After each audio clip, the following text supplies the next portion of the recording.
It was a first time ever occurrence that we had Roman Reigns go out in the ring on Monday Night Raw and announce that he has leukemia, and that he had leukemia 11 years ago and it was in remission.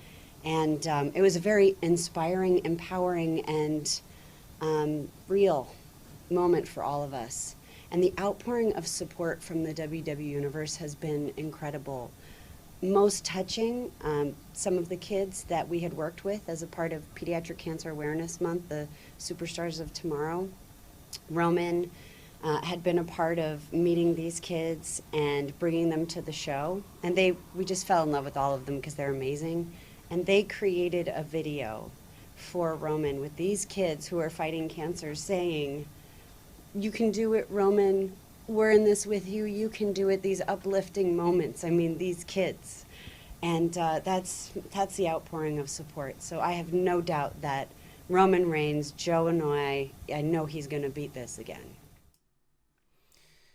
I got sent this video by several people last night after I uploaded Off the Script. Off the Script went up late last night after The Walking Dead, and it was around 10:30.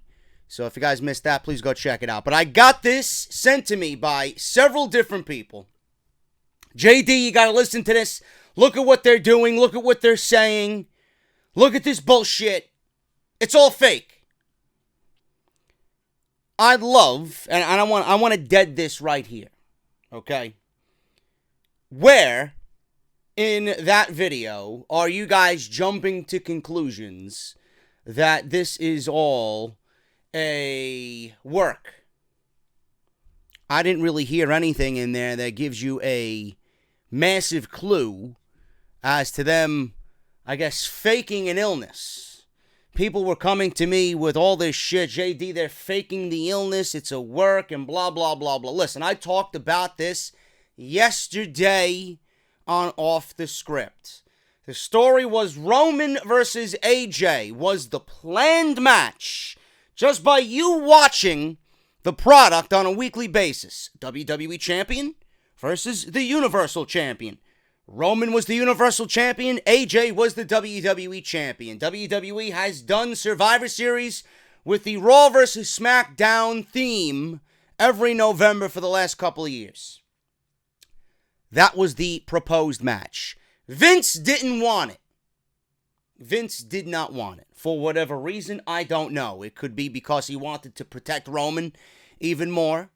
Maybe he didn't want AJ Styles to have another loss against Roman Reigns.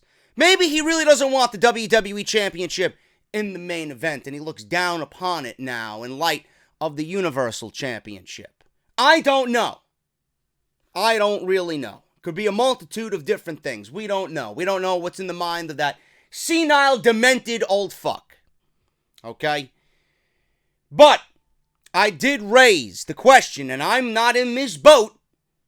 I don't want anybody to misconstrue my words. There are people out there. There are people within this very community that think that whatever is going on with Roman Reigns is a complete work and that he is somehow going to miraculously come back and be the most over babyface in the history of the company. He's going to come back early. Never mind just come back early. Now, some of you are saying, well, if he comes back at the Royal Rumble and wins the Royal Rumble, then we know it's all bullshit. I would absolutely agree with you. I would absolutely agree with you. And if there's nothing done to his physique or hair, then yes, I would absolutely agree with those who are saying it's a work. Now, if he's out longer, closer to a year and a half, then maybe we could be looking at a serious situation, a real deal situation. But there are people in the community that are trying to figure this out, and there are people in the community that are going to the lengths to make this one huge conspiracy theory. Now, I was in the boat several years ago as to why Daniel Bryan, why Daniel Bryan was out with his injuries, and they didn't allow him to come back until 4 years after everything had went down. I threw it out there many times, and a lot of people actually agree with me, that Daniel Bryan was kept away from WWE as an active in-ring performer so that they can push Roman Reigns as the number one babyface in the company, and that would never happen with Daniel Bryan as hot as he was during that time period. I am still in that boat. I believe that. I don't think it's a conspiracy. I don't think that anything was really ever wrong with Daniel Bryan. Nobody knows your body better than yourself. And if doctors around the world were clearing this guy to go back into the ring, yet WWE didn't want him to be in the ring, there's something amiss there. Okay, so I am still in that boat. So that's pretty much null and void at this point, because Daniel Bryan is back and Roman Reigns is out. So it really doesn't make a difference now. But everybody is talking about this, and they're trying to be fucking Columbo or Dick Tracy. They're trying to be a fucking, sleuth here. FBI. They're trying to figure this out and figure out if this is really a work or a shoot. Right now, this is real. I don't want to hear it from anybody. It's real. Okay? Now, with the entirety of the situation, one can look at it and say, well, you know what? This is kind of shady here with the time frame of everything. Roman won the Universal Championship. WWE didn't really make light of this ever, right? They didn't really make light of his leukemia or him being in remission for 11 years. They didn't really bring it to anybody's attention, but that could be at the request of the family. Nobody really needs to know any of that. That's their personal information, and they didn't want that to be public. But Roman won the Universal Championship. They wasted pretty much all of our years. You can even go further back than that. They wasted the last 2 years on all this shit. So they wasted all of our TV time to make us just fall in love with this guy, and it was never to be. Anything that they did would have fallen and failed. But Roman won the Universal Championship. He beat Brock Lesnar. He was going on a run. He was the workhorse. He was going to be defending the title at every Monday Night Raw and all this other fucking bullshit that they wanted to spew at you. Then the controversy with the Crown Jewel pay-per-view. Right? WWE was coming under a fucking proverbial shitstorm. Everybody from fucking mainstream media, the news, any news outlet that could pick this up was talking about it. The government, Trump got involved. Linda McMahon, part of Trump's cabinet, got involved. Everybody, the stocks were falling. All this shit was just piling on top of WWE, and they wanted it to go away. They wanted attention elsewhere. So, a couple of weeks before the pay-per-view, when all of this shit was just fucking falling on top of WWE, Roman Reigns comes out and says that he's going away because he has to battle leukemia again. There are some in the community that are saying, well, the timing of this is very bizarre. The timing of this is very bizarre. And it's not like WWE or Vince McMahon or the McMahon family in general to do something to try and get one over on everybody. Now, I understand all of this. I understand where people are coming from, but I think it's far too early to be throwing conspiracy theories at anybody. This particular clip that people were sending me into the wee hours of the morning, I woke up to emails with this fucking video, and I had to address this today because I don't know where the fuck you guys are coming from with this. I don't know where Stephanie McMahon in this interview, I don't even know when this was conducted, but in this interview, gave you the clue of this is all a ruse. I guess it was the line where they had, or she said, and you guys picked up on it, they had Roman Reigns. This is a first time ever, occurrence. They had Roman Reigns go out there and announce that he had leukemia. I can understand by listening to that line back several times how you might, be convinced that it's a work. All I heard the first time I heard it was, okay, Roman came to us and announced to us, management, that he needs to go away for a little bit. And we had him go out there to the audience and announce what was going on. I don't see any conspiracy. I don't see any fucked up situation Not yet, at least. It is the one thing that we need to just kind of move away from. Roman Reigns is a non-factor. And he needs to do what he needs to do, for now. But the one telling thing about all of this, and I'm telling you all right now, will be the length of time that he is out. On top of that, the other telling sign that we all need to look for is his physical appearance. That's what we need to start focusing on when it is ready for him to come back.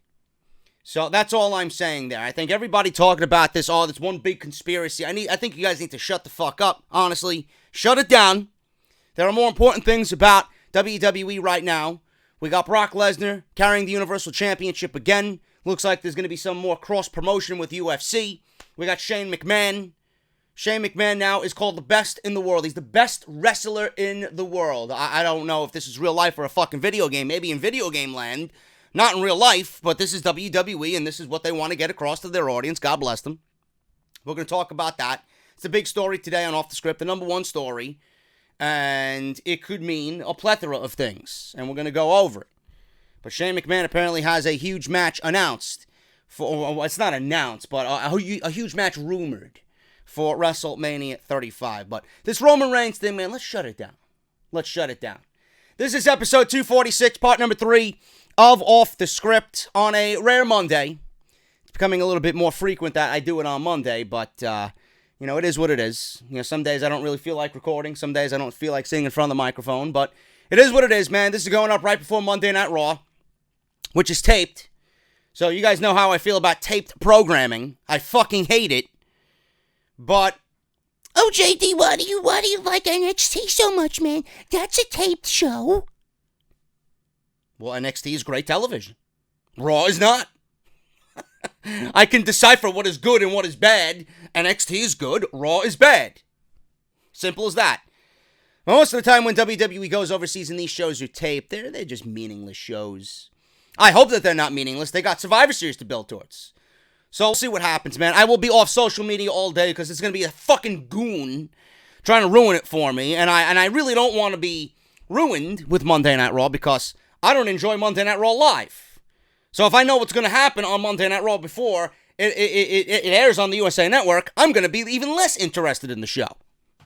Don't really want to spoil myself with spoilers or news coming out of Monday Night Raw. I would just rather watch it as if it's live. Let me pretend it's live, okay? Anyway, they'll be in the United Kingdom tonight. It's going to be interesting to see what they do with the Survivor Series build. Should be, hopefully, crossing my fingers, decent.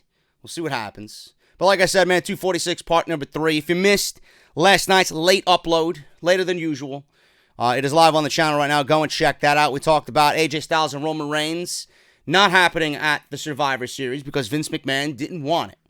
So we went over all that stuff plus a lot more. Today, we're going to go over this big Shane McMahon story. We're going to go over a lot of Evolution Aftermath. WWE Evolution, the first women's pay-per-view in the WWE. A lot of aftermath coming out of Evolution that you guys might not know of. So it's going to be a lot of women's news today. So strap yourselves in. It's going to be one of those episodes. But if you missed part 1 and part 2, go check that stuff out, Matt. I can't even fucking speak today. I haven't had my coffee yet, by the way. Go check that stuff out. In part 1, we talked about Shane McMahon and why he won the Crown Jewel World Cup tournament. So that is all on the channel for you guys. Go and check that stuff out. Greatly, greatly, greatly appreciate it. We are now over 100,500 subscribers. Very, very good number after we just hit the 100,000 threshold last Wednesday, man. It's a little less than a week that we hit 100,000 subscribers. We're already on our way to 101. That's some good news right there, man. So thank you guys for all the support. Follow me on social media, man. At JD from NY206 on Twitter. I am always on there. If you guys want to get my in real-time thoughts on Monday Night Raw, you guys can certainly do that. I will be live tweeting during Monday Night Raw tonight. So please follow me on there. Twitter is actually also the best place to be notified when I upload a video. So if you guys follow me on Twitter, at JD from NY206, and I upload a video, it automatically gets pushed right to Twitter. So you guys know immediately that I have uploaded a new video. So please follow me on there. If you guys want to support with the channel, and you guys want to subscribe and get daily uploads, hit that subscribe button, man, and give that middle finger or give that bell the middle finger. I can't even fucking speak today, man. I'm all over the fucking place. Hit that bell and give it the fucking middle finger, man. I would greatly appreciate that. Become one of the many that are subscribing to this channel, because we do what we need to do here, and we give it to you like you deserve right here on Off the Script. And if you guys want to support through the Patreon page, man, you guys have come out in full force to pledge and support just because you want to, man. I don't really ask for you guys. I don't really say, go support the Patreon page. You guys have to.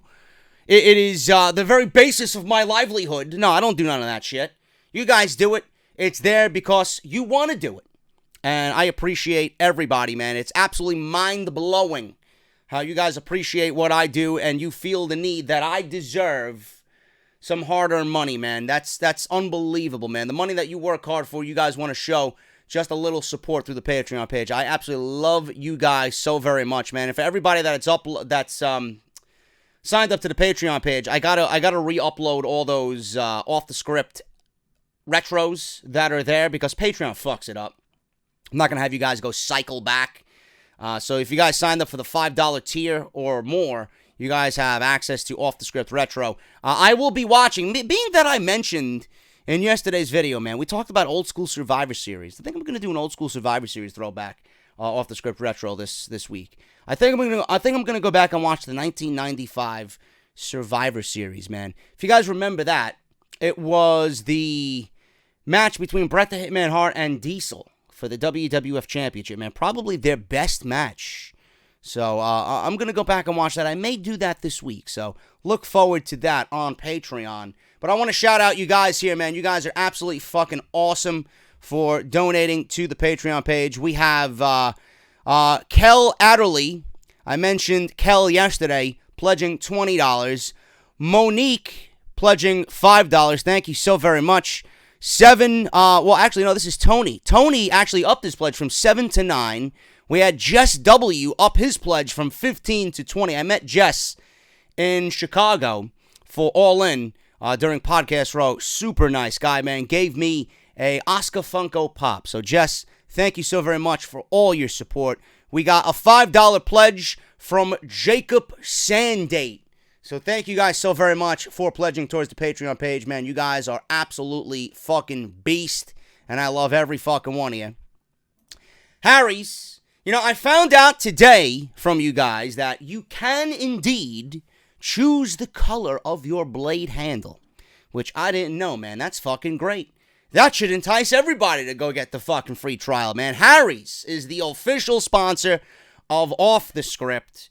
They are giving you guys a chance to try their product out for free. All you have to do is use our unique URL, man. harrys.com/script.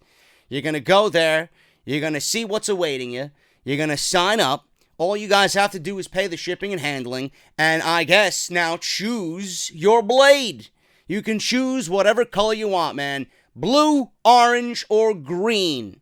You got a choice of 3. You're going to get a blade handle, you're going to get a protective case, and the foaming shave gel, which feels fucking fantastic on your face. When that shit hits your face, man, it's going to be tingling. It's going to be a nice tingling sensation. You're going to be like, yeah, man, I got this from OTS. So make sure you guys sign up, man. harrys.com/script for your free trial. All you're going to do is pay the shipping and handling. And listen, I say it every time I promote Harry's, man. I never promote anything that I don't use or don't believe in. This is one of the products that I absolutely use every single week. I love it every single week, and I would never stamp my name to it if I didn't believe in it, and I would never tell you guys if I felt you couldn't use it just as much as I do, man. Harry's is the real deal. harrys.com/script for your free trial shave set. It makes a great gift, and if you guys need some new shaving equipment, there you go, man. Harry's has got you covered. With Christmas coming up, which I hate, makes a great stocking stuffer. And ladies, you are not left out here. You can use Harry's as well.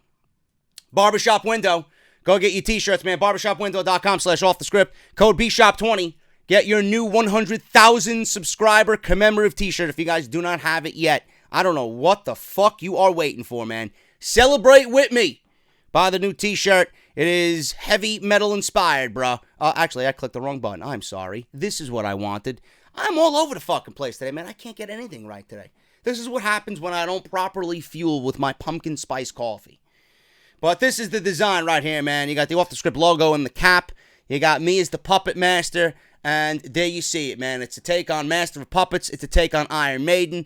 It's all that rolled into one, man. Epic, epic, epic stuff here. barbershopwindow.com/offthescript. That is one of 18 designs on the online store right now. Thank you guys so very much for all your support. Let's get into the fucking news, man. Let's get into the fucking news. Shane McMahon is going to have a huge match at WrestleMania 35. CM Punk is coming back to the WWE. This is breaking news. All the clickbait that I've given you guys for the last 3 years is going to pay off.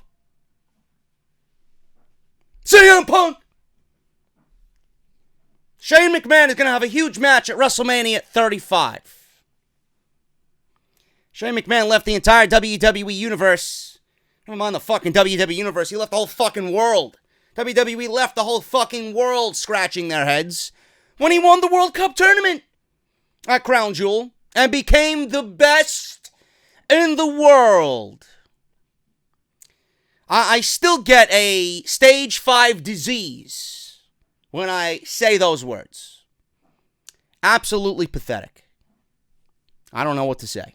Yeah, WWE wants to send out fucking surveys on how you enjoyed Crown Jewel. Go fuck yourself, WWE.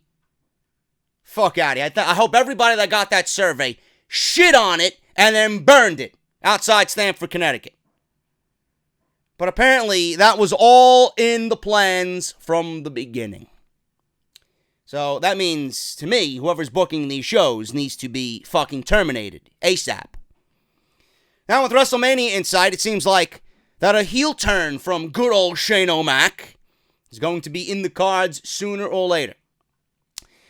We got Joe from the Barn Burners No Holds Barred podcast saying that WWE has some very special plans for the current commissioner of SmackDown Live. They say, and I quote, "They're going to play this up big time here with Shane McMahon being the best in the world." Now we talked about, before we continue on with what Joe of Barn Burners said, we mentioned this yesterday that Shane McMahon, there's a rumor going around. I don't know if it's a rumor or just something Dave Meltzer concocted in his fucking sick and twisted head. And he put it out there in the universe for WWE to cling on to. And they might actually do it. I don't know.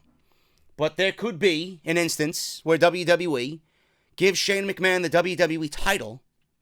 And they go ahead with Shane versus Brock Lesnar at Survivor Series. I don't know. I don't think that's in the plans for WWE right now. If it happens, I would not be surprised. But Shane McMahon could, realistically, have the WWE title before all is said and done. And what a fucking joke that would be. Now, they're going to play this up big time, says Joe of Barn Burners. Shane McMahon, from what I hear, will have a huge, huge match at WrestleMania 35. Not against Baron Corbin. End quote. Now, only time will tell who ends up going one-on-one with Shane McMahon at WrestleMania next year. But it won't be Corbin. So, if WWE still has plans for Shane McMahon at WrestleMania come the new year, we're just going to have to wait and see what they do have in the cards for Vince and his son. Now, I don't know what's going on here, man. You know, the first thing that comes to mind, obviously, is CM Punk. Now, I have stated without hesitation that they all come back around. They all come back around. CM Punk is not done with pro wrestling. I don't give a shit what he says. I don't give a shit what anybody close to him says. I don't give a shit if CM Punk's shit is fucking talking to everybody in the fucking toilet as he's looking down at his fucking masterpiece. I don't give a shit if that is being tossed into the fucking air. I don't give a shit if that scent is in the air. I'm not coming back to the WWE. Flush my career down the toilet. No, it's not happening. CM Punk will be back in a wrestling ring when his time is right. That is what I firmly believe. Now, in light of Roman Reigns, okay? Roman Reigns is out. We all know that. WWE, I honestly don't think that WWE feels they have a number one guy in the company right now. And I don't understand why the fuck not. You have the pick of the litter. You have the most talented roster up and down that you've ever had in the history of this company. And you don't have a number one guy? Ricochet, Adam Cole, Tommaso Ciampa, Johnny Gargano, and Aleister Black. All these guys deserve a shot. I'm not saying that everybody that comes on into the WWE is going to have their chance or should have their chance at the number one spot or being the guy. But those are quality fucking names right there. Matt Riddle's another one. Everybody says Matt Riddle has all the fucking potential in the world to be a number one guy in WWE. But I don't think WWE has a feeling that they have a number one guy. Now, with Roman Reigns being out, I don't need a news report or I don't need a dirt sheet reporting it. I don't need Meltzer talking about it on Observer. I know that with Roman Reigns out, Kenny Omega, Cody Rhodes, the Young Bucks, maybe Hangman Page, I don't know when he signed or how long his contract is, but the core of the elite, you got Omega, the Bucks, and Rhodes. Guaranteed, with Reigns being out, WWE is going to throw them. Whatever their amount was that they were, conjuring up, throwing these guys, that has even more money stacked on top of it. Because with Reigns out, you know for a fact that WWE is going to be throwing more money than ever before at those guys to come on in to the WWE and pretty much be the saviors. We need help. We need some momentum. We need a group of people or a face to come in and save this fucking sinking ship that is Monday Night Raw. That's going to happen. Those guys are, there's no doubt in my mind that those guys can do damage, okay? Those guys come, they're bringing everybody with them. All the fan base, you're going to watch Raw to watch Omega. You're going to watch Raw to watch the Bucks and Rhodes. And if WWE lets them do what they need to do, it could be fucking wonderful. I don't think that's going to happen. And I think at the end of the day, WWE is going to fucking whisk them away and then not know what to do with them. So at this point, I don't want to see them come to Monday Night Raw because everybody that steps foot on Monday Night Raw is dead. Dead. Now, outside of those guys, we have one man in this industry.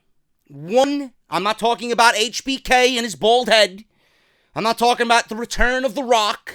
I'm not talking about Steve Austin wrestling another match. I'm not talking about Goldberg or Sting or anybody else. One guy that is within age, that could probably still go, that would generate a ratings fucking boost bigger than anything that WWE has ever done in the past 5 years. If WWE brings CM Punk back to the WWE, and I don't understand why they wouldn't, because it's a business, right? It's all a business. Triple H sat down with Bruno Sammartino. Triple H sat down with Sting. Triple H sat down with the Ultimate Warrior. They all came back. Bret Hart, he was done dirty by WWE after everything that was the Montreal Screwjob. He came back, and he was a part of the WWE family again. Hogan just went to WCW and said, fuck you, WWE. Started the NWO, probably bigger than ever before was Hogan in WCW. So everybody eventually comes home. I don't understand why Triple H would have all this animosity towards CM Punk even now when there is money to be made. Vince even said on the long-retired Stone Cold podcast that he would work with CM. Stone Cold asked him, would you work with CM Punk again? And Vince McMahon said, absolutely. So whatever Vince says goes. So if Vince wants CM Punk back in the WWE, he's going to offer CM Punk whatever amount of money to come back to the WWE. There you go. I don't think Punk is done. There's business to be made with CM Punk. And you got to think of it, and I mentioned this several times already in the past, you got to think of it from the video game marketing side of things as well.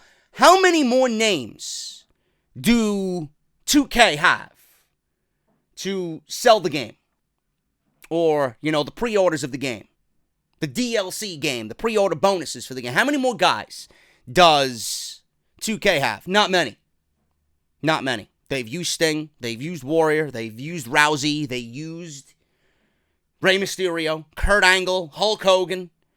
How many more do they have in the bag? Goldberg. How many more do they have in the bag to entice you to pre-order the fucking game?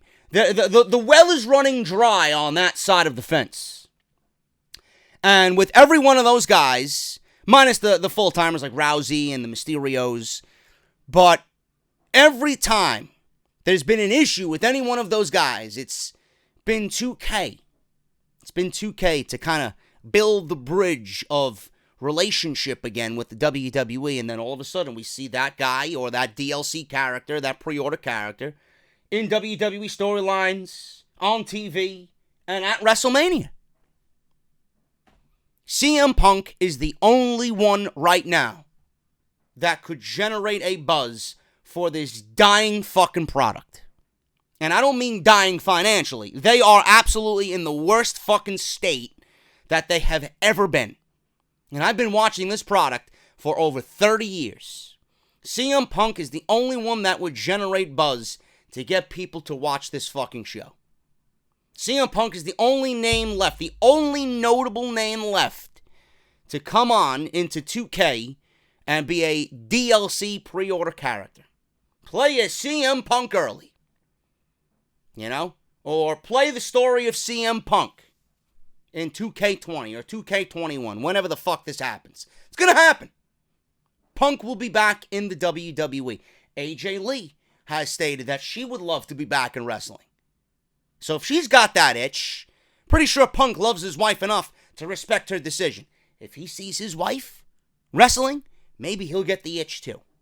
Punk is the only one that could come back and generate any interest. And he may be the only one left on WWE 2K's fence that could be a enticing DLC pre-order character. Now, I'm not saying that Punk is going to come back to the WWE immediately. I'm just giving you a realistic perspective. My opinion. I'm not saying that CM Punk is going to be the one to challenge Shane McMahon. Does it make sense? Absolutely. CM Punk, I have 2 shirts with the phrase, best in the world. That was his thing.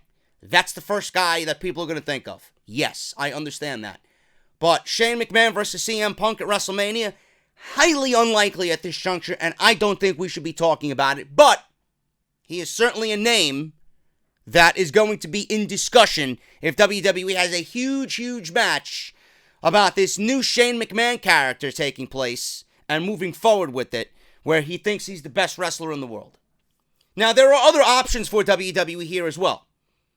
See Chris Jericho come back. Chris Jericho, he is the best in the world at what he does. Another one.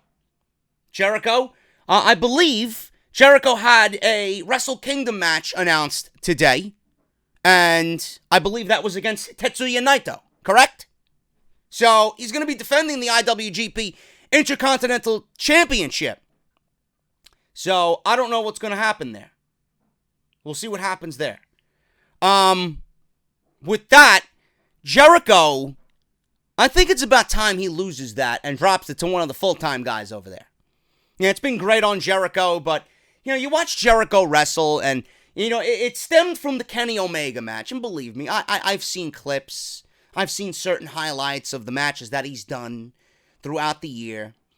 Jericho wrestling started with the Omega match. He wrestles that very slow, methodical pace because his body really can't do the things that he used to do anymore.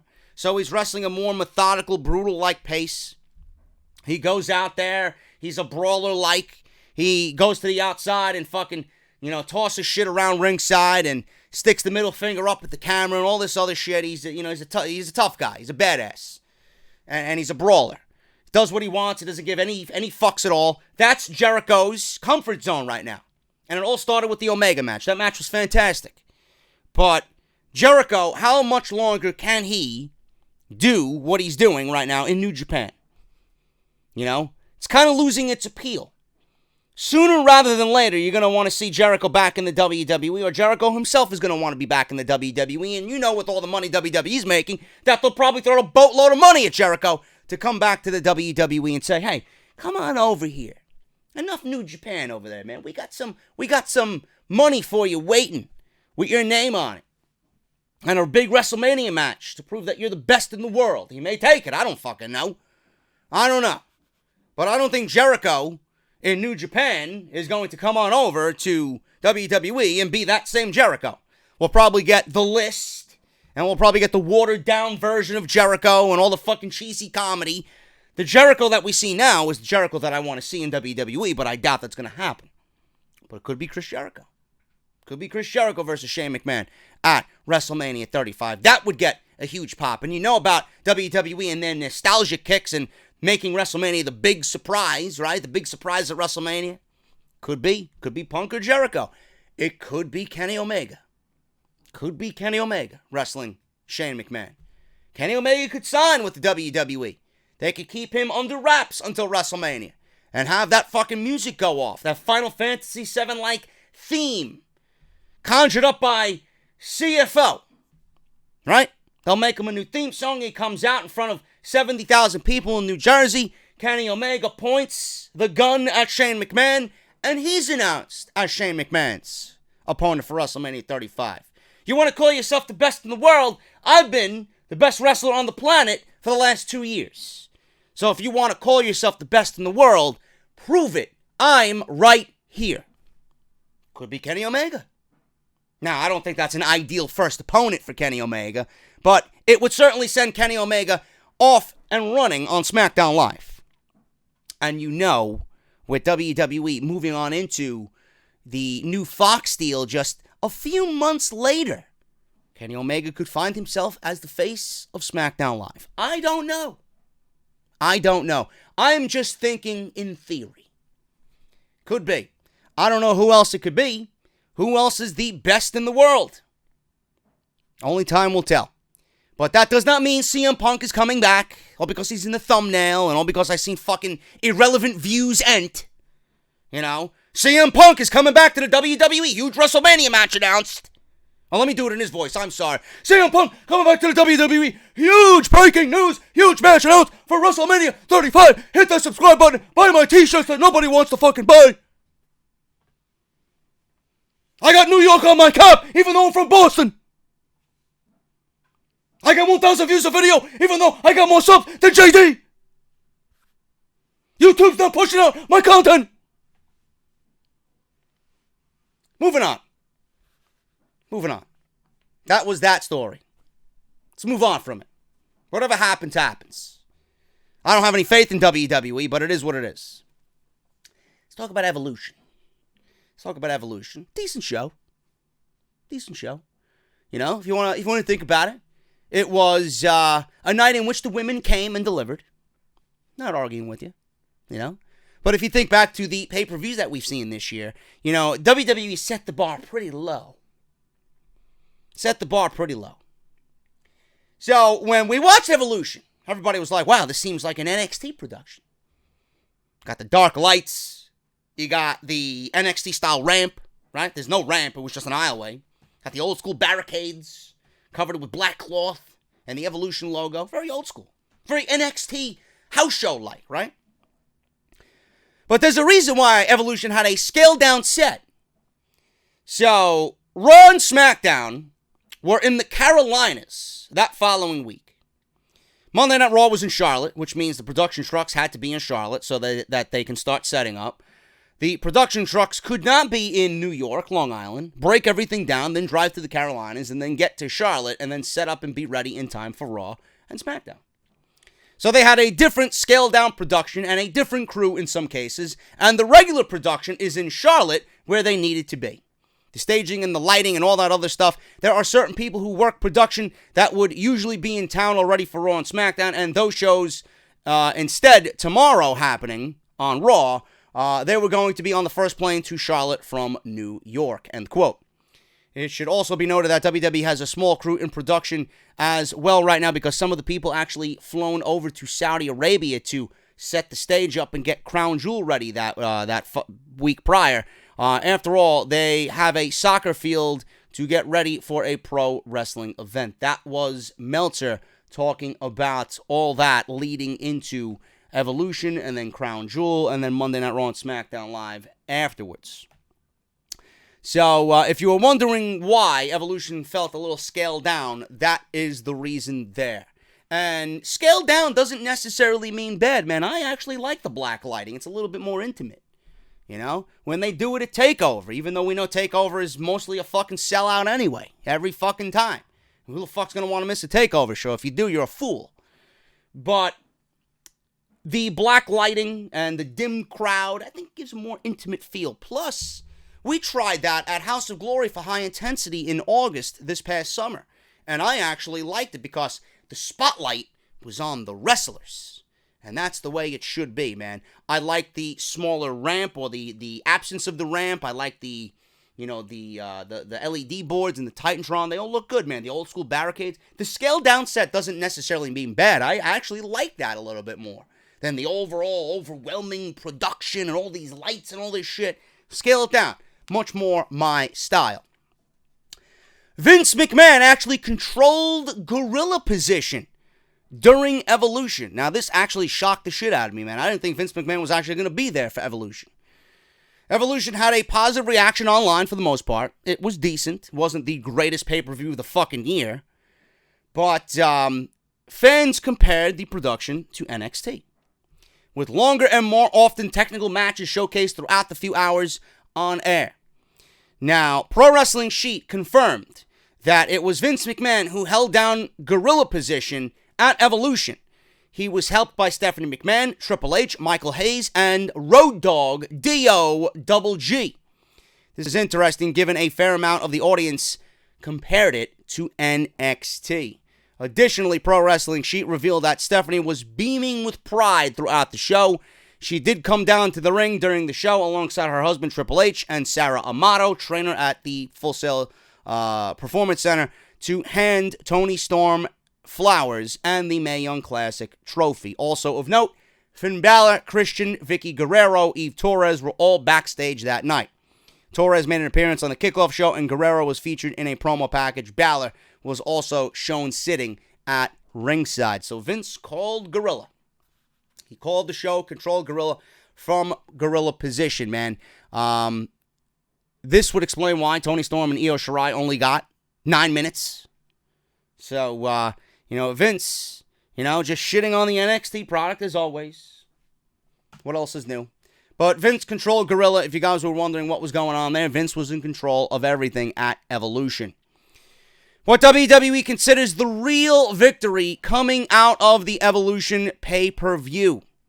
Now, Brad Shepard reports that a source in WWE told him, and I quote, "The real victory is in all of the camera shots of the little girls cheering in the crowd. The audience was made up of a lot of potential new fans, even girls who aren't into wrestling per se, watch the show, so they do have something there," end quote. WWE is continually growing and making new fans, and Evolution was considered a huge success in that regard. Therefore, it shouldn't be surprising to see even more all-female pay-per-view events, either because they are obviously working to bring in a new fan base, which could help carry the WWE to even more generations of fans. Listen, I thought it was great, and in retrospect, it was great. I mentioned this several times already. Was it historic? No, it was not. You can't make history on a night like that. There was nothing on that night that was historic in any means. The historic portion of it, and this is where people want to jump the gun because they got to fucking follow everybody else in the fucking community. Someone says something, then they got to fucking jump on the bandwagon. It was not historic on that night. The history is going to come in the next event, and the event after that, and the event after that. Because the longer these events go on, then you truly can go back and think, well, what we started with and now where we are, I think we made history. This is something that nobody thought was going to happen. If it happens more and more and more and more every fucking year, then I would consider it a history-making event. Because the women, out of all 12 months, have one night of the year that is theirs. I don't think it's like Stephanie McMahon said, well, I'm going to compare this to WrestleMania. You fucking out of your mind? How could you even compare the two? Just by name, brand, and name value alone. Bullshit. Just a fucking PR stunt. It's a marketing fucking ploy. WWE feeding you bullshit. The history is going to come 5 to 10 years from now. If this happens regularly. And if WWE actually gets on the ball and books us a solid fucking show that isn't built in 3 weeks. Yes, there are history-making elements to it. This one being one of them. If we see these little girls now watching the show and idolizing a Sasha, a Ruby, a Bayley, an Asuka, an Ember Moon. Women like that. It's going to be great. Because A, you can have a new fan. B, you can have someone who actually wants to do what the women are doing and become a professional wrestler. That's what I call history. You can change someone's fucking life. Or lives. That's where the history's going to come in. You don't know after one night, yeah, we made history. No, you didn't. You didn't. Cody Rhodes even said it. Okay? Cody Rhodes even said it with All In. History doesn't just happen in one night. You know? That's what he said about All In. History doesn't happen in one night. This is only the beginning. Let it grow. Then you have the basis to call it historic. This is just WWE spewing their own bullshit, spinning the narrative as always. Don't fall for it like the fucking half-witted idiots in the fucking community. You know the ones I'm talking about, the ones with the fucking Peyton Royce and Billy Kay thumbnail, and then the Bella Twins header on Twitter. Yeah, why these people even exist? Like, I would love to see the fucking meaningless lives that these people live. Seriously. And people, there are actually promotions and fucking companies following these fucking people. I don't know who in their right mind would even converse with these fucking gremlins. Go back to your fucking cave and shut your fucking mouth. Nobody gives a shit about what you say. All you hear is them intermingling with each other. You know? It'll be somebody with a Dean Ambrose thumbnail talking to somebody with a Nikki Bella thumbnail. All they do is converse with each other. I don't even think they're real human beings. Those are the people who are saying, oh, this is historic. JD's a sexist. Fuck off. Anyway. Speaking of eventually becoming historic, the more times it happens, Stephanie says Evolution can absolutely be an annual event. So while speaking to Newsweek, McMahon gave a lot of hope that we will see even more female exclusive WWE events in the future. One of them, I would love to see a female King of the Ring. Queen of the Ring. You don't want to bring it back for the men? Let's do it for the women. And let's build upon it. I'd love to see that as a fucking pay-per-view. WWE pay-per-view is now going 4.5 hours, 5 hours. You can fit a nice 16-woman tournament in that fucking span, bro. I'd love to see that. The matchups that we could see, the unpredictability. I'm all for it, man. I'd make it happen. That could be another WWE exclusive female pay-per-view. In terms of the women's evolution in the WWE, if it's a success, like we all know it will be, this can be absolutely an annual event. There's so much we can do with the women in WWE. Really? Then why haven't you done so on weekly television? Why do we see Ruby Riott versus Sasha Banks, the Riott Squad versus Bayley and Sasha Banks every fucking week? Getting the same feeling with Nia and Ember Moon. I don't understand that. Why is Charlotte in a fucking title picture every single week? There's so much you could do with the women, yet you refuse to do so. We need to continue to grow our roster, continue to reach out to all these women who are unsung heroes all over the world. PR garbage. Many were able to perform in the Mae Young Classic and to show all of us what they got and absolutely could steal the show every time. We can do anything we want to do. I hope for Evolution 2, Mae Young Classic 3, women's programming on the network, main eventing WrestleMania, and true gender equality in our roster. Stop talking about it. Let it happen organically. Seriously. This is where people misconstrued what I say. I don't like when you need to talk about gender equality. Let it fucking happen. Let it happen. Seriously. I don't want to hear about all this fucking garbage, this political fucking nauseating garbage. Let it happen naturally. I always go back. We got Sasha and Bayley, and we got Ember Moon and Asuka at the respective takeovers in which they took place in and on. I would put those matches up against any of the men's matches in those respective years. I don't understand why you need to say it. Let it speak for itself. Let the women go out there and prove with their actions instead of you speaking up for them. I fucking hate it. It is nauseating. You know, you talk about history. The Mae Young Classic is history. Already, in year 2. WWE has taken a great concept in the Mae Young Classic. They built on it in year 2, and it was much better than in year 1. And if that continues to happen in year 3, in year 4, in year 5, and we have an Evolution pay-per-view in which the finals can kind of correlate with the pay-per-view, that is historic. Year 3, year 4, year 5, year 6 of the Mae Young Classic. That is history. You've made history. Evolution 2, I believe, will happen.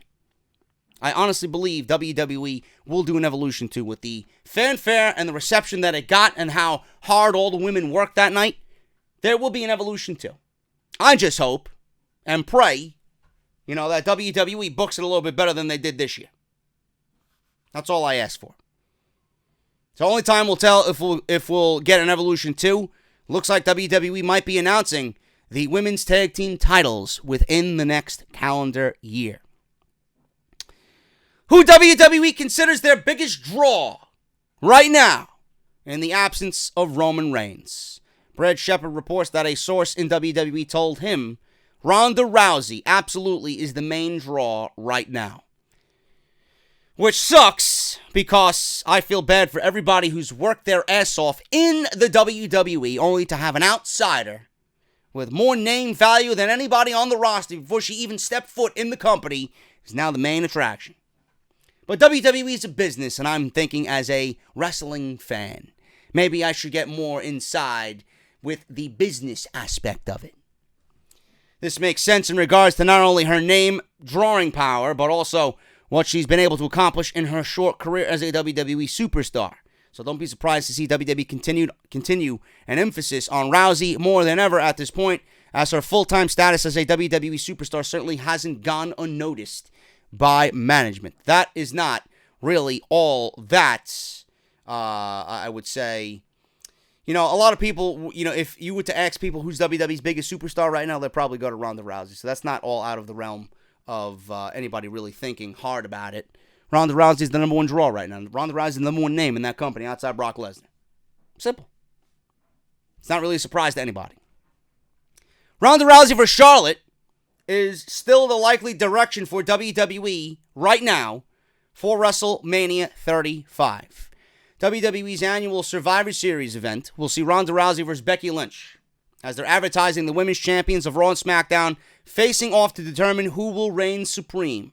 If they gave Becky the win over Ronda, meaning Ronda's first loss in WWE, it could be unbelievable. Then again, there is still plenty of time before this match goes down, so we might want to take it week by week, judging on the way WWE books things.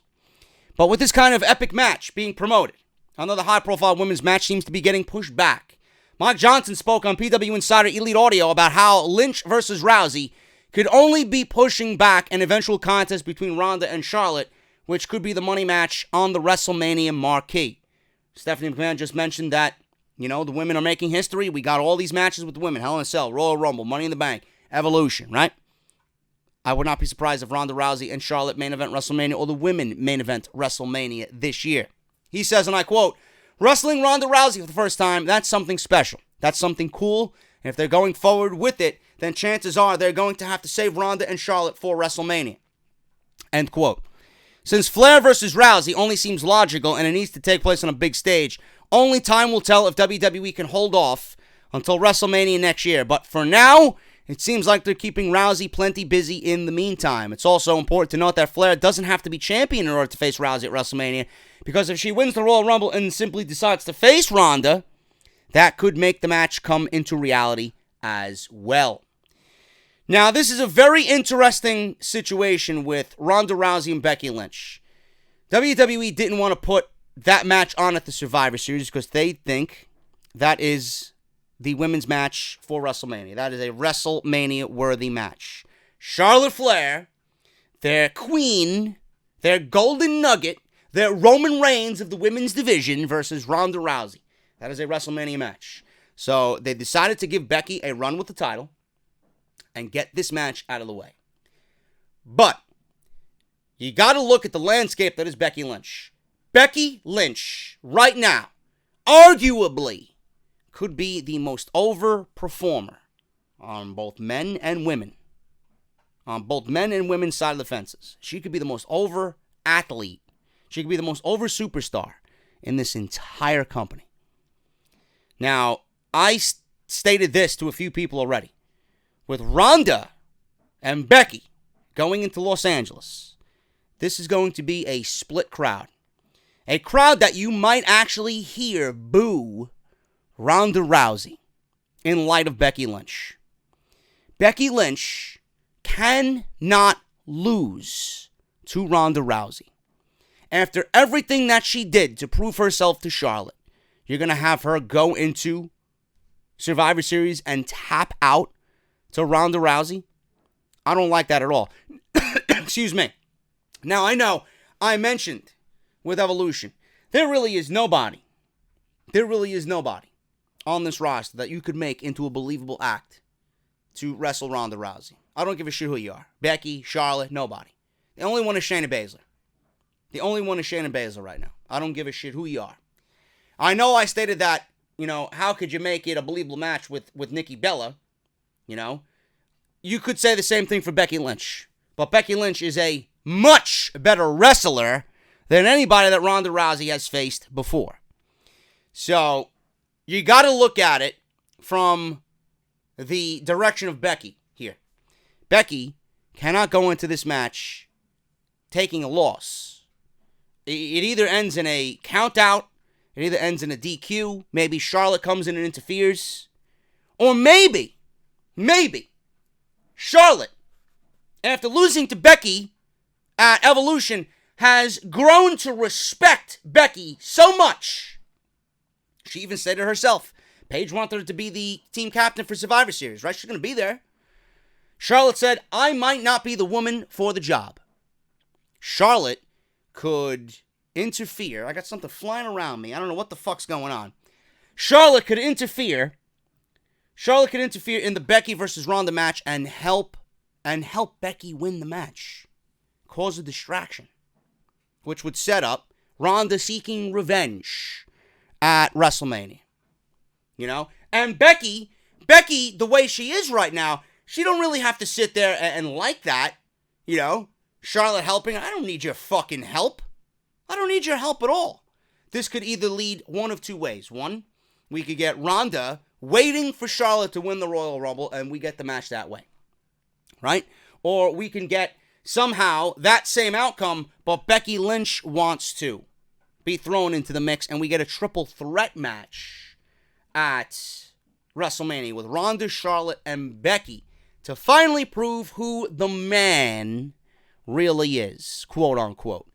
We can go either one of those two ways, And WWE has, within this bubble here, to build not only the conflict between Ronda, Becky, and Charlotte, but on the back burner, it could really bring Becky and Charlotte back together. Could bring Sasha and Bayley together. And we could see Ronda, still fuming over Charlotte, can bring her horsewomen. We get the horsewomen in WWE. And we get something happening at SummerSlam or Survivor Series if WWE wants to hold off that long. Could be. It could be. I don't know. But WWE has a lot that they can do direction-wise with this upcoming Ronda versus Becky match. They have a lot that they could have fun with. Will they take the right route? I don't think Becky should be losing. I really don't. Becky should be a dominant fucking champion. I would love if Becky was the one to beat Ronda, but I don't see that happening right now. I don't see that happening this year.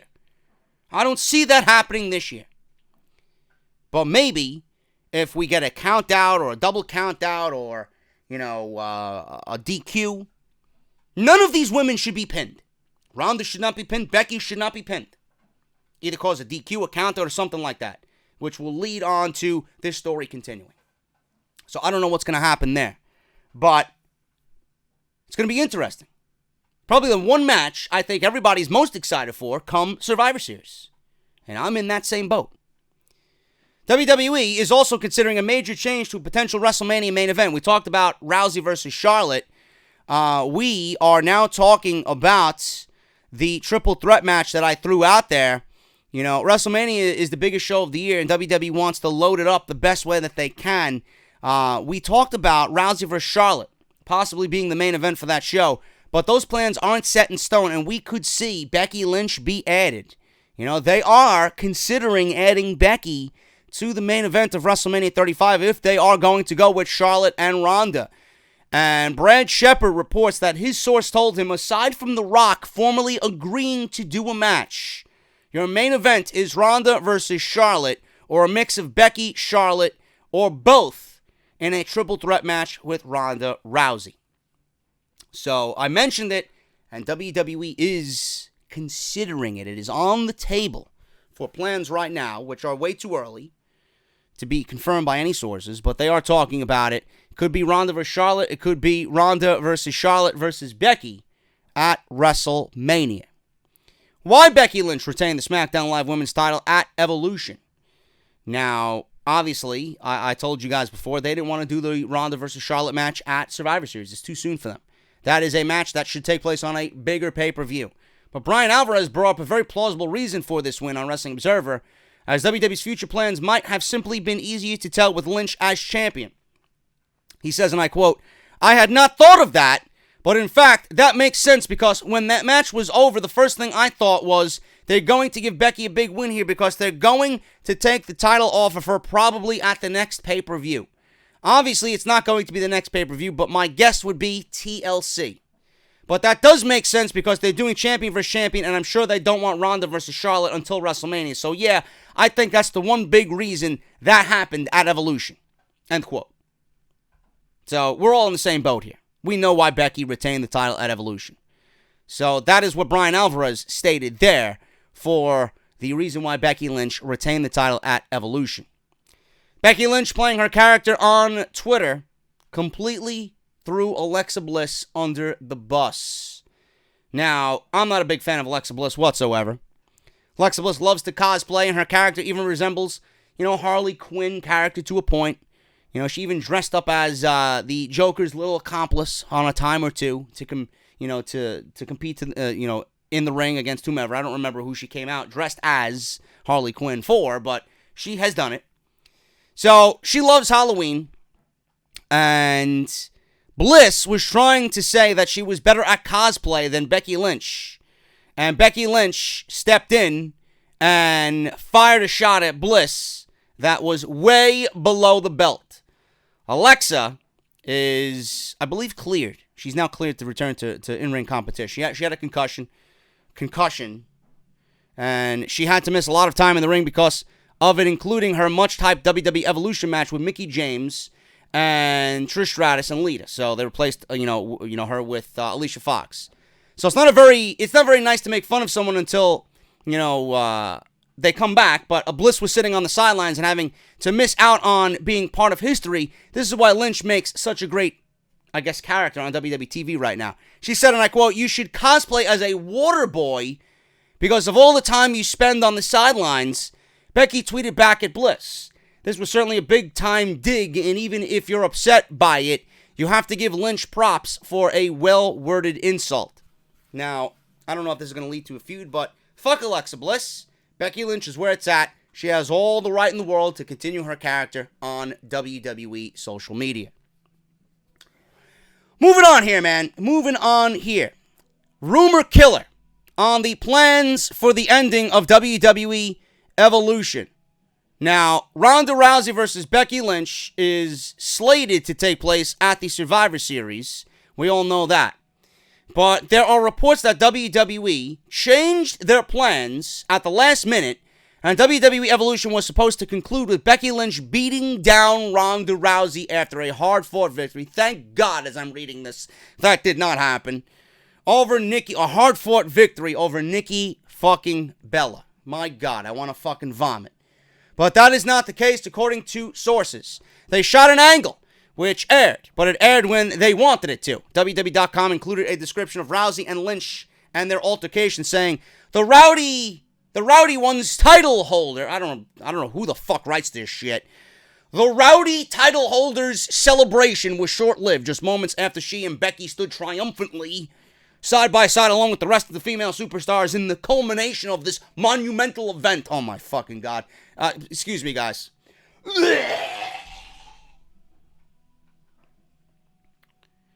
The Irish Lass Kicker unleashed a vicious assault on her fellow champion backstage. End quote. But this was not meant for WWE Evolution or the close of the event. Sources have confirmed that a champion versus champion match was always the plan for Survivor Series, but the segment that they showed on Raw between the two was never meant to be aired for the Evolution event. I'm glad that they didn't go with that fucking ending. That would have just solidified Becky Lynch as a fucking heel, and I've stated it over and over and over again. She is not a heel. Simple as that. So, I don't want to hear it again. Thank God they didn't do that. That would have put Becky completely on one side of the fence over the other. So thank God they did not do that whatsoever. Subtle is best. Let the fans choose on who they want to cheer for. And I think Becky's going to get the better reaction over Ronda Rousey at the Survivor Series. Little stop in the podcast, man. I want to shout out my other sponsor here, Audible, audibletrial.com/offthescript. You guys know the deal with this, man. Audible is offering you guys 30 days free of their service. That is 1 month free of their service, and that includes one free audiobook of your choice, man. Use our unique URL, audibletrial.com/offthescript for your free audiobook. And this is the best part, man. This is the best part. If you guys sign up, which is free, Free, 30 days. If you feel within that 30 days you do not like Audible service, you can cancel at any time and still keep your audiobook for free, man. Over 200,000 choices to choose from, a lot of which are wrestling related. You guys can cancel at any time in that 30 days and still keep it for free. You guys got sports, politics, you got sci-fi, you got fantasy, cooking, anything you want, man. Wrestling is on there. All types of sports books are on there. audibletrial.com/offthescript. Great way to support the podcast just by listening to the show, man. Thank you guys so very much for all that. Moving on here, man. We got a couple more stories, and I'm going to get the hell on out of here. We got good news on Shayna Baszler's injury at WWE Evolution. Everybody was wondering if Shayna was really hurt. She was shown on crutches. Dave Meltzer noted on Wrestling Observer Radio that Baszler is okay and actually did not need the crutches. She won't miss the upcoming NXT TakeOver War Games show. Thankfully, she will likely only miss a few weeks from the ring in the process, and with TakeOver being just a couple weeks away and they already filmed TV, it's a great way for, her to heal up right before TakeOver War Games, and that's that. Baszler is not that injured. She should be getting another match with Kairi Sane at TakeOver War Games. I've talked about this before, man. Trish Stratus and Lita, WrestleMania 35, you know they're going to be there. WWE has plans for Trish and Lita at WrestleMania 35. Mike Johnson spoke on PW Insider Elite Audio where he says that he heard that Trish and Lita will be back in time for the road for WrestleMania. They were on Monday Night Raw. I don't know how often they're going to be used for the rest of the year, but they will be an integral part in the road to WrestleMania. They kind of played it off like this was going to be it for Trish and Lita, and there are plans for them for WrestleMania. WrestleMania plans kind of blew up with the whole Roman Reigns thing out of nowhere, but there was talk of Lita and Trish coming in for a big tag team match at WrestleMania. End quote. Only time will tell how WWE books their biggest show of the year at this point. After all, They had to change a lot of things around, but at least there were plans to bring back Team Bestie is what they're calling, eventually for those who miss them or will miss them for the rest of the year. Now, the way I would bring Trish and Lita back for WrestleMania, if WWE's really going to, announce tag team championships for the women, which I would merge the brands. You got to merge the fucking brands together. Raw and SmackDown have to be one. Okay, I don't know how many fucking Ember Moon Nia Jax matches I got to watch. I don't know how many fucking Ruby Riot Squad matches with Sasha Banks and Bayley I got to see. There's nobody else on Monday Night Raw. You can't plug Dana Brooke into that because she's garbage. Dana Brooke is fucking awful at what she does. There are no women on Monday Night Raw or SmackDown Live. So you got to merge them. I've stated this back from 2016. Merge the tag and the women's divisions, and you have your problem solved.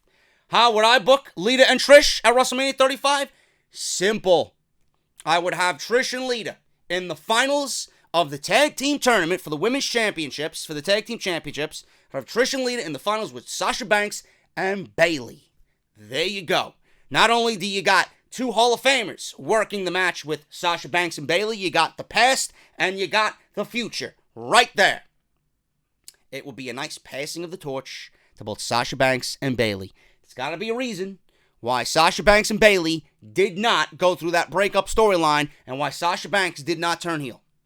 Gotta be. That's the only thing I could possibly think of.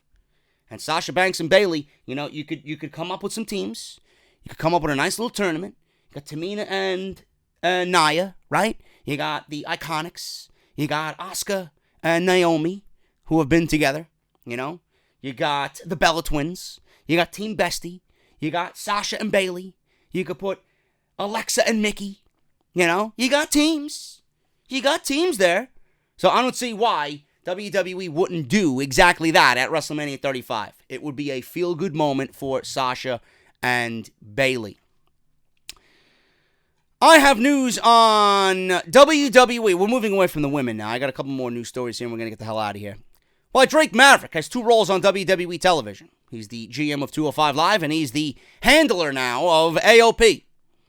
Some fans are wondering why Maverick is doing double duty.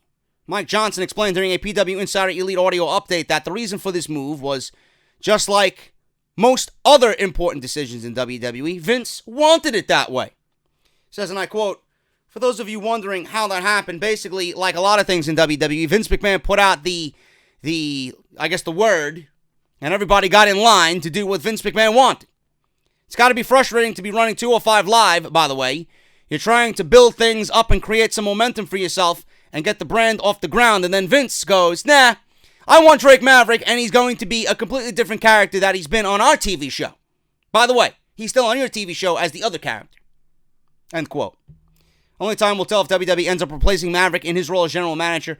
I am hearing that we could be seeing Mike Tenay as the GM of 205 Live. Vince McMahon could wake up tomorrow and decide he wants to bring back James Ellsworth as the new fucking GM of 205 Live. I don't know what he's thinking. But it's Vince's company. It's Vince's way. But I'm hearing that WWE could potentially bring back Mike Tenay to replace Drake Maverick as Drake Maverick moves on over to Monday Night Raw. I wouldn't mind that. I wouldn't mind that at all. I watch 205 Live more now than I did at the new time slot on Wednesdays, but, I'm still kind of getting used to Drake Maverick in his role with AOP. So, having him do both right now, I guess is not really that big of a deal. But it is what it is, man. We'll see what happens. I don't think that's really one of the big stories that we need to concern ourselves with. The more work for Drake Maverick, I guess the better. I would say that's a positive thing. If Vince wants you to be involved and Triple H wants you to be involved, that means you're a hot commodity. So embrace it. I don't see any bad in that whatsoever. Finally, guys, we're going to end with this. Reason why, and I love this story. Reason why WWE's relationship with Evolve was kicked up. WWE is a huge company, but there are only so many spots in NXT.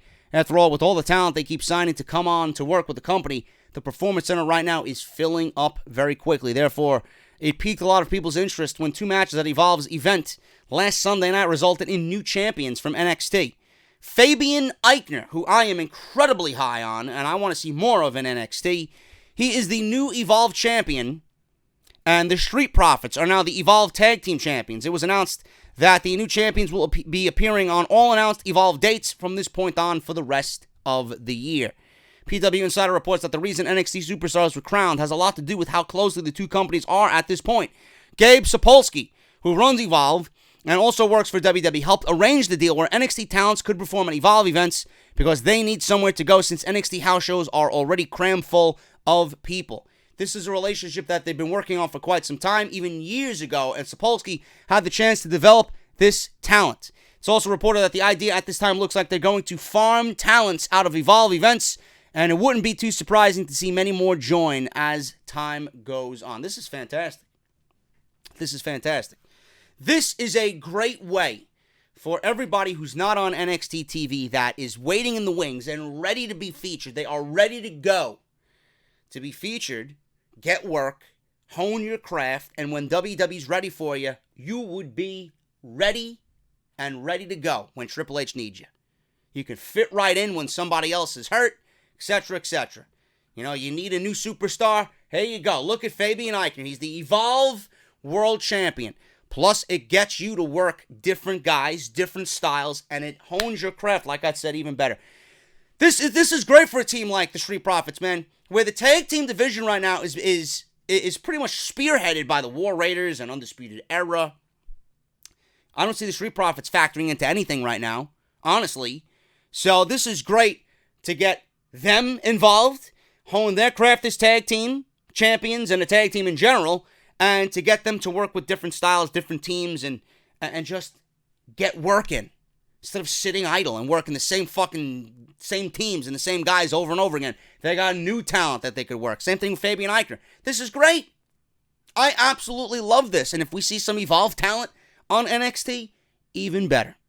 But I love Fabian Aichner, man. Fabian Aichner is a guy you need to start looking out for.